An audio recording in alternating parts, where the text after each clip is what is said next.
Hello बच्चों, welcome back to my channel mission IIT JEE. आज हमारे पास हाइपरबोला के अंदर एडवांस लेवल का जो प्रॉब्लम है वो है 2015 का। देखते हैं इसके अंदर क्या बोल रखा है। Consider the hyperbola h x square minus y square equals to 1 and a circle s with centre n x2, 0. Suppose that h and s touch each other at a point p x1 y1 with x1 is greater than 1 and y1 is greater than 0. The common tangent to h and s at point P intersects the x-axis at point M if L, M is the centroid of the triangle PMN, then the correct expression or expressions is R. तो यहाँ पर ये हमें चार expression दे रखे हैं और ये टाइप का जो प्रॉब्लम आया था ये मल्टीपल चॉइस के अंदर आया था। अब आप देख पा रहे हैं हाइपरबोला और सर्कल को मिक्स करके इन्होंने इस टाइप की प्रॉब्लम बनाने की कोशिश करी है। और ये भी अगर आप ध्यान दें कि इसके अंदर हमें डेटा दे ही नहीं रखा है, ऑलमोस्ट नेग्लिजिबल डेटा इन्होंने हमें दे रखा है। तो खैर कोई चिंता की बात नहीं है, अगर हमें बेसिक्स अगर क्लियर कर रखे हैं आपने तो हमारे लिए ये प्रॉब्लम भी बहुत ही ईजी हो जाएगी। और आप लास्ट तक देखेंगे कि ये प्रॉब्लम सही में ही बहुत ईजी थी। कैसे? हम सबसे पहले क्या करते हैं कि इसका एक बेसिक रफ फिगर ड्रॉ कर लेते हैं। उसके लिए हम सबसे पहले क्या करते हैं, एक्स वाई एक्सिस को ड्रॉ कर लेते हैं। और जैसा कि इन्होंने हाइपरबोला हमें बोल रखा है x square minus y square equals to 1, तो यहां पर हम एज्यूम कर सकते हैं कि एक्स स्क्वायर के अपॉन में जो ए स्क्वायर की क्वांटिटी है वो कितनी हो सकती है, 1। और उसी तरीके से वाई स्क्वायर के अपॉन में भी बी स्क्वायर वाली जो क्वांटिटी हो सकती है वो कितनी हो सकती है, 1। तो ये कैसे सा बन रहा है, x square upon 1 minus y square upon 1 equals to 1। यहां से इसकी इसेंट्रिसिटी अगर हम कैलकुलेट करते हैं तो कितनी आ जाएगी, √2, जो कि किसकी आती है, जो कि रेक्टेंगुलर हाइपरबोला की आती है। तो इस चीज को माइंड में रखते हुए, और क्योंकि रेक्टेंगुलर हाइपरबोला भी हम इससे बना सकते हैं कैसे, x square minus y square is a form of a square minus b square, जिसको कि हम लिख सकते हैं a minus b into a plus b. And a minus b को एक नया हम एक्सिस मान सकते हैं कैपिटल एक्स, और x प्लस वाई को हम एक नया एक्सिस मान सकते हैं कैपिटल वाई। तो उस तरीके से rectangular hyperbola x into y equal to 1 type की फॉर्म बन सकती है।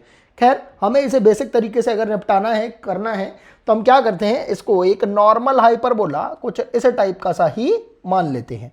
और ये हाइपरबोला जैसे ही हमने इसको एज्यूम करा, इसकी हमने इक्वेशन भी लिख ली। ये कितनी हो रही है हमारे पास, according to the problem x square minus y square equal to 1।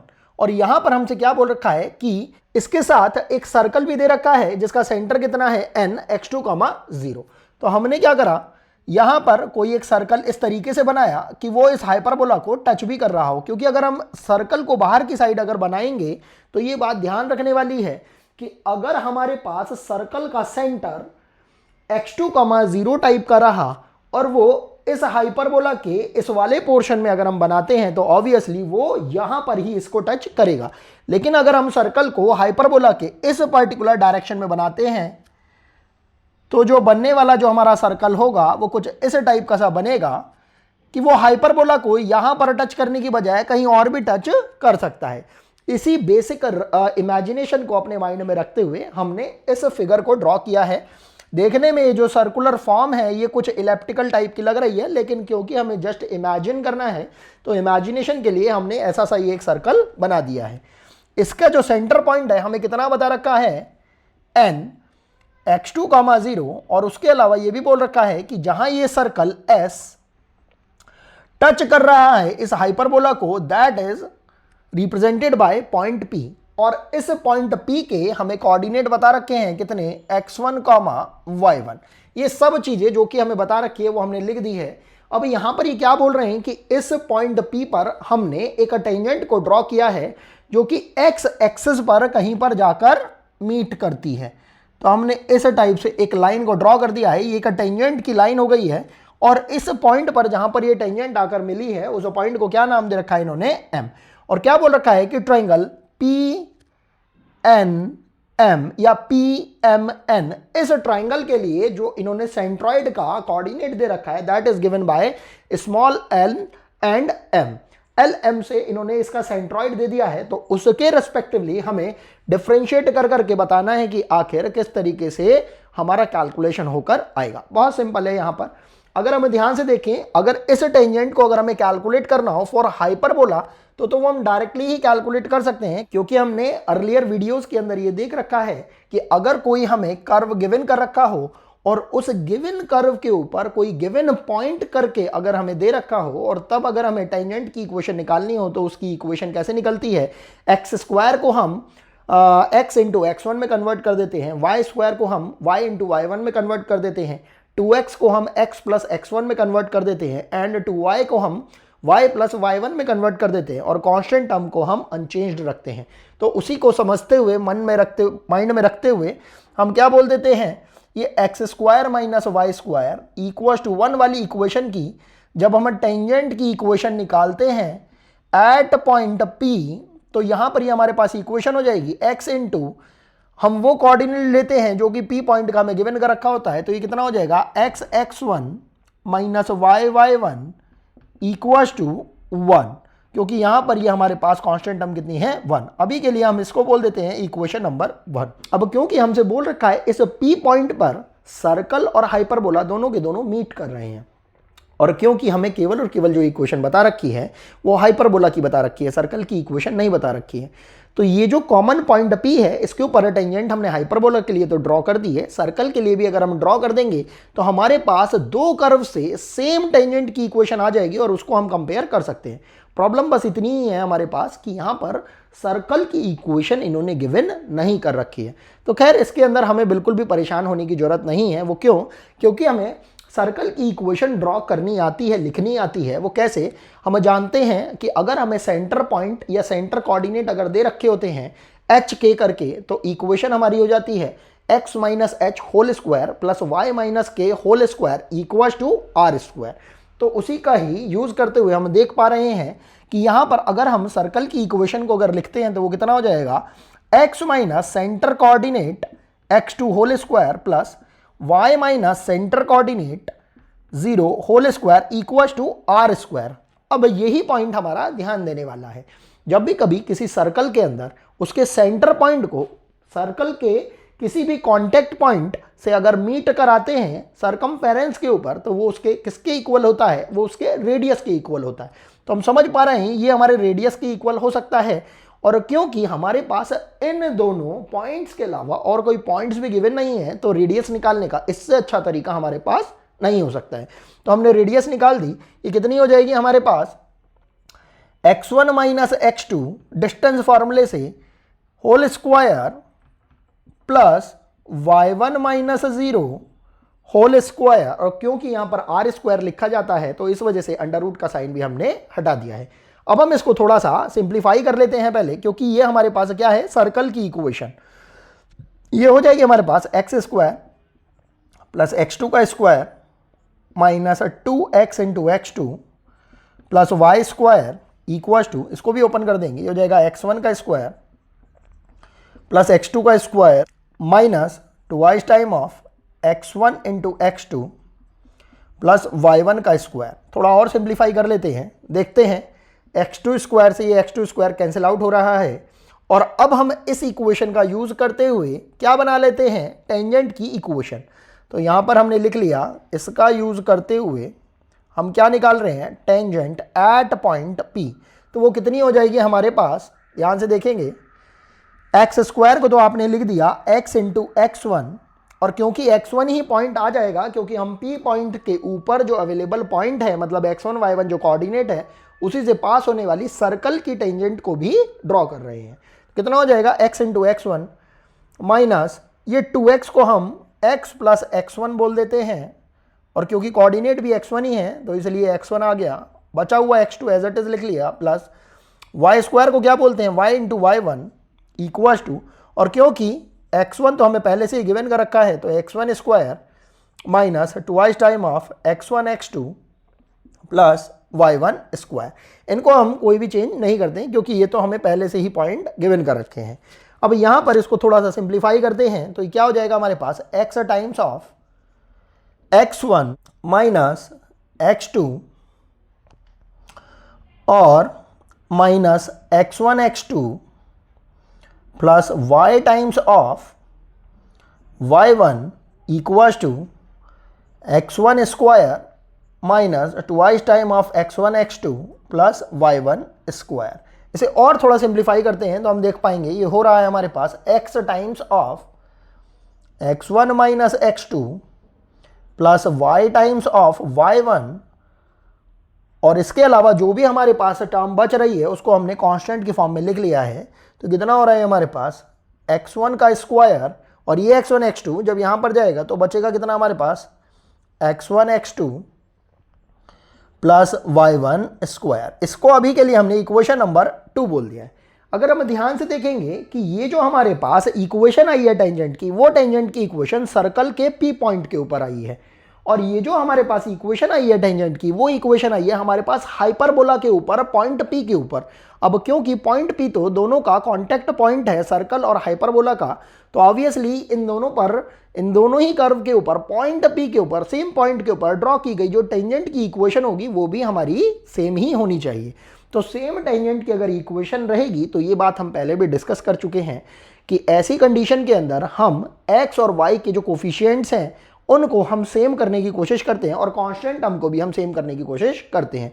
और सेम करने का क्या तरीका होता है, हम इनके जो रेशियोज हैं उनको हम इक्वेट कर देते हैं। तो कर देते हैं, ये हो जाएगा हमारे पास, ध्यान से देखेंगे x का कोफिशिएंट है x1, और यहां पर x का कोफिशिएंट कितना आ रहा है x1 minus x2 equals to y का कोफिशिएंट देख लेते हैं माइनस y1 अपॉन, यहां पर y का कोफिशिएंट कितना है plus y1 equals to, constant term को देख लेते हैं, इस हाइपरबोला को अभी के लिए हम थोड़ा ऊपर की साइड में शो कर देते हैं, x square minus y square equals to 1। तो यहां पर कांस्टेंट टर्म कितनी आ रही है हमारे पास 1, और सर्कल की जो कांस्टेंट टर्म आ रही थी हमारे पास सर्कल की टेंजेंट की इक्वेशन की, हो जाएगी x1 का square minus x1 x2 plus y1 square. अगर हम ध्यान से देखें कि यहाँ पर ये जो हमने रेशो लिया है x के कोफिशिएंट का, y के कोफिशिएंट का एंड कांस्टेंट टर्म का, तो यहाँ पर y1 से y1 जब ये कैंसिल आउट हो जाएगा, यहाँ पर वैल्यू -1 आ रही है। तो अगर हम अभी के लिए इस रेशो को इसके साथ कंबाइन करके देखें और इस रेशो को भी इसके साथ कंबाइन करके देखें, तो हमारे पास पहला रिजल्ट यहाँ से इसके लिए आ जाएगा x1 equals to minus times of x1 plus x2, और ये आपको दे रहा है x2 equals to twice time of x1। सबसे पहला इंपॉर्टेंट रिजल्ट तो हमारे पास यही आ गया है। उसके अलावा जब हम इन दोनों रिजल्ट्स को जब एक साथ इक्वेट करते हैं, तो ये हो जाएगा हमारे पास x1 का स्क्वायर माइनस x1 टाइम्स, और यहां पर क्योंकि x2 है उसको भी हमने इसी के बेसिस पर ये लिख लिया है, plus y1 square equals to, ये पूरे की जो वैल्यू आ रही थी किसकी इक्वल आ रही थी -1। तो ये हमारे पास एक्सप्रेशन हो जाएगा, ध्यान से देखेंगे, x1 का square minus twice time of x1 का स्क्वायर प्लस y1 का स्क्वायर इक्वल टू -1। ध्यान से देखेंगे हो जाएगा minus x1 square plus y1 का स्क्वायर इक्वल टू -1। पूरे में माइनस से मल्टीप्लाई कर देंगे तो कितना बन रहा है x1 का स्क्वायर माइनस y1 का स्क्वायर इक्वल टू 1। तो देखेंगे कि ये हमारे इस हाइपरबोला की इक्वेशन को ही सेटिस्फाई कर रहा है। ये जो हाइपरबोला की इक्वेशन है x square minus y square equal to 1, क्योंकि x1 y1 पॉइंट हाइपरबोला के ऊपर भी अवेलेबल है एंड सर्कल का भी एक ये पॉइंट है, कॉमन पॉइंट है, इस वजह से ये हाइपरबोला की इक्वेशन को सेटिस्फाई कर रहा है। तो यहां से हमारे पास ये रिलेशन भी आ रहा है। अब बात कर लेते हैं हम अपने इन सारे के सारे ऑप्शंस की, क्योंकि हमारे पास x1 y1 और x2 ये 3 पॉइंट थे, इन तीनों का ही रिलेशन आपस में हमारे पास कैलकुलेट होकर आ गया है। तो अब हम अपने फर्स्ट पार्ट, ये जो dl अपॉन dx1 है, इसकी बात करते हैं। इसको कैलकुलेट करने के लिए हमें सबसे पहले l और m की वैल्यू को भी कैलकुलेट करना पड़ेगा। तो हम क्या करते हैं, अभी के लिए थोड़ा स्पेस बनाने के लिए यहां पर इस पर्टिकुलर फिगर को थोड़ा सा कन्फाइन कर देते हैं और यहां पर कैलकुलेट करते हैं L के कोऑर्डिनेट को। हम ध्यान दे पाएंगे कि अभी तक हमने इस M के कोऑर्डिनेट को कैलकुलेट नहीं किया है। तो हम एक काम करते हैं कि ये जो टेंजेंट थी हमारे पास, ये हाइपरबोला की टेंजेंट को यूज करते हुए इसके M कोऑर्डिनेट को कैलकुलेट कर लेते हैं। तो वो कोऑर्डिनेट M का कब आएगा, एक्स एक्सिस पर, जब हम Y के कोऑर्डिनेट को क्या कर देंगे, 0 कर देंगे। तो Y कोऑर्डिनेट जैसे ही 0 हो गया तो हमारे पास यहां पर M का कोऑर्डिनेट आ रहा है 1 अपॉन x1, और क्योंकि y कोऑर्डिनेट तो कितना है 0, तो हमारे पास अब ये तीनों के तीनों कोऑर्डिनेट्स आ गए हैं, m के भी, n के भी एंड पी के भी। तो आप चाहो तो अभी के लिए इस x2 को भी कितना लिख सकते हो, twice time of x1 and 0। तो यहां पर अगर हम L का कोऑर्डिनेट निकालने की कोशिश करते हैं जो कि इस ट्राइंगल PMN या PNM का सेंट्रॉइड का कोऑर्डिनेट है, x कोऑर्डिनेट है, तो वो कितना हो जाएगा, PM और N के तीनों के ही x कोऑर्डिनेट के सम का 1/3 टाइम्स हो जाएगा। तो ये हो जाएगा, लिख देते हैं इसे, x1 plus twice time of x1 plus 1/x1 whole divided by 3, और इसे थोड़ा सिंप्लीफाई कर देंगे तो ये कितना हो जाएगा हमारे पास, ध्यान से देखेंगे, 3 times of x1 plus 1/x1, और दोनों के ही अपॉन में 3 आ रहा है, तो इसके अपॉन में 3 गया, इसके अपॉन में 3 गया, तो आप इसे डायरेक्टली कितना बोल सकते हैं, x1 plus 1/थ्राइस time of x1। तो ये तो आ गई हमारे पास L की वैल्यू। अगर हम m की बात करते हैं तो हम ध्यान से देख पाएंगे कि यहाँ पर y कोऑर्डिनेट के नाम पर m और n के जो y कोऑर्डिनेट हैं वो तो बेचारे पहले से ही क्या है, 0 हैं। तो हमारे पास ये वैल्यू कितनी हो जाएगी, y1 plus 0 plus 0 divided by 3, और ये अकेला रह जाएगा y1 डिवाइडेड बाय 3। अब हमारे पास L के कोऑर्डिनेट भी आ गए हैं, M के कोऑर्डिनेट भी आ गए हैं, बस अब हमें सिंपल से इसको कैलकुलेट करना है। तो हमने क्या करा, dl बाई dx1 ये अगर कैलकुलेट करने की कोशिश करी तो हम L को बेसिकली डिफरेंशिएट कर रहे हैं विद रेस्पेक्ट टू x1।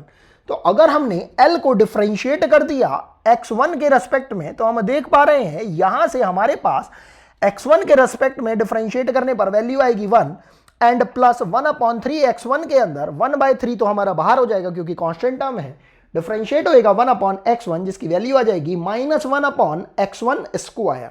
तो यहां से ये हमारे पास वैल्यू आ जाएगी 1 - 1/3 x1 स्क्वायर। तो ये हमारा पहला ऑप्शन डायरेक्टली करेक्ट हो जाता है। आप देख पाएंगे कि एडवांस लेवल का भी भले ही चाहे प्रॉब्लम क्यों ना हो, अगर हमारे बेसिक्स बहुत अच्छे से क्लियर हैं तो हम उसको वर्बली भी बहुत अच्छे से सॉल्व कर सकते हैं। बात करते हैं सेकेंड ऑप्शन की। हमने क्या बोला, dm/dx1 equals to this much. तो क्योंकि हमारे पास m की वैल्यू y1 की फॉर्म में है, तो हमें पहले इसको x1 के रेस्पेक्ट में डिफरेंशिएट करने के लिए y1 की भी x1 की फॉर्म में वैल्यू कैलकुलेट करनी पड़ेगी। आप देख पा रहे थे एक रिलेशन आया था हमारे पास, x1 का स्क्वायर माइनस y1 का स्क्वायर इक्वल टू 1।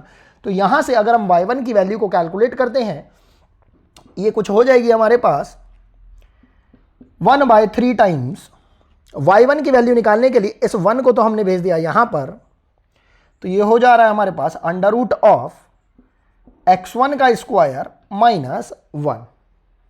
इतनी ही वैल्यू हमारे पास y1 की आ रही है, और ये जो नीचे वाला डिनोमिनेटर वाला 3 है वो तो एज इट इज रहेगा। और क्योंकि डिफरेंशिएशन पर अगर आपका हाथ बहुत अच्छे से क्लियर है, बहुत ही अच्छे से अगर आपने उसको सोच रखा है, समझ रखा है, तो आप समझ पाएंगे कि जब आप dm/dx1 मतलब इस m को इस x1 के रेस्पेक्ट में डिफरेंशिएट करेंगे तो होना कितना है, ये अंडर रूट वाली क्वांटिटी सबसे पहले आपको कितनी वैल्यू देगी। हम इसको यहां पर सॉल्व करने की कोशिश करते हैं। ये कितना हो जाएगा, जब हम कितना निकाल रहे हैं, dm/dx1 1/3 तो कांस्टेंट टर्म है तो वो एज इट इज रह जाएगी, और ये अंडर रूट वाली क्वांटिटी हमें कितना देगी, 1/2 रूट x1 का स्क्वायर माइनस 1 इंटू, फिर अंदर वाली इस क्वांटिटी को भी डिफरेंशिएट करेंगे, ये हो जाएगा 2 इंटू x1। ध्यान देंगे ये 2 से 2 कैंसिल आउट हो जाएगा, तो अल्टीमेटली बच कितना रहा है आपके पास, x1 whole divided by 3 into under root of x1 का स्क्वायर माइनस 1। तो आप देख रहे हैं यहां पर भी हमारे पास इस dm की वैल्यू कितनी आ रही है, dm/dx1 की x1/3 under root of x1 का स्क्वायर माइनस 1। एक ऑप्शन हमारा ये भी करेक्ट हो जाता है। अब बात करते हैं dl/dx1 की, जो कि अभी हम कैलकुलेट कर ही चुके हैं। तो यहां पर इन्होंने प्लस का साइन दे दिया, लेकिन एक्चुअल में कितना आ रहा था हमारे पास, माइनस। तो ये ऑप्शन हमारा करेक्ट नहीं हो पाएगा।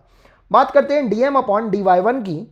जब आपने m को डिफरेंशिएट करा विद रिस्पेक्ट टू y1, तो आप देख पा रहे हैं यहां से वैल्यू हमारे पास डायरेक्टली कितनी आ जाएगी, 1/3। तो ये ऑप्शन भी हमारा करेक्ट हो पा रहा है। अब यहां से आप देख पा रहे हैं कि हमारे पास इन चारों ऑप्शंस में से option a, option b and option d ही करेक्ट आ पा रहे हैं। बाकी ये जो सी ऑप्शन है वो हमारा करेक्ट नहीं आ पाएगा, और यही हमारा रिक्वायर्ड आंसर हो जाएगा। आई होप आपको ये प्रॉब्लम समझ में आई होगी। मिलते हैं आपसे कुछ और नई प्रॉब्लम्स के साथ। अभी के लिए थैंक्स फॉर वॉचिंग।